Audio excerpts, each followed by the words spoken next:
नमस्ते, प्रणाम, स्वागत करती हूँ अपने यूट्यूब चैनल पर। आप सभी लोग के सामने एक देवी पचरा गीत सुनाने जा रही हूँ। आप लोग सुनिएगा और कमेंट बॉक्स में बताइए गीत हमारा कैसा लगा। पहिला परग देवी धइली धरतिया हो कि मांगे लगली ना। पहिला परग देवी धइली धरतिया हो कि मांगे लगली ना। मैया मोरी दूधवा की धरिया हो कि मांगे लगली ना। मैया मोरी दूधवा की धरिया हो कि मांगे लगली ना। दूसरा परग देवी धइली भुइयावा हो कि मांगे लगली ना। दूसरा परग देवी धइली भुइयावा हो कि मांगे लगली ना। मैया मोरी अढ़उल के फूलवा हो कि मांगे लगली ना। कि मैया मोरी अढ़उल के फूलवा हो कि मांगे लगली ना। तीसरा परग देवी धइली भुइयावा हो कि मांगे लगली ना।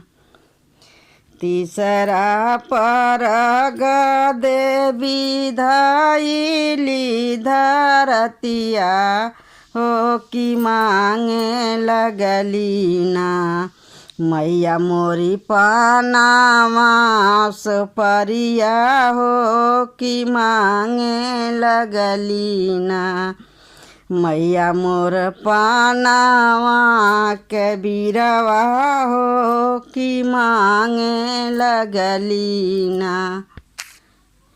चौथा परग देवी धइली भुइयावा हो कि मांगे लगली ना।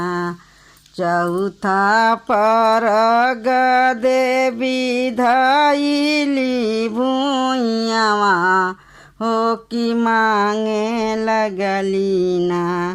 मैया मोरी मालिनी सेवकवा हो कि मांगे लगली ना। मैया मोरी मालिनी सेवकवा हो कि मांगे लगली ना। पाँचवा परग देवी धइली धरतिया हो कि मांगे लगली ना।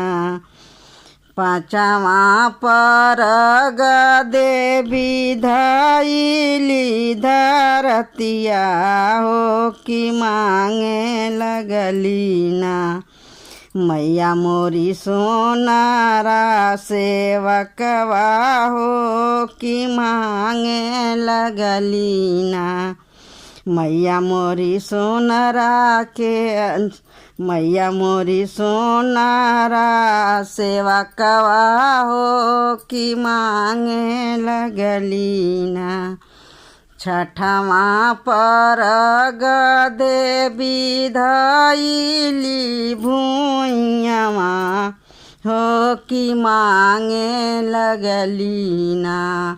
मैया छठवा परग देवी धइली धरतिया हो कि मांगे लगली ना। मैया मोरया हीरा सेवकवा हो कि मांगे लगली ना। मैया मोरिया हीरा सेवकवा हो कि मांगे लगली ना। जय माता दी।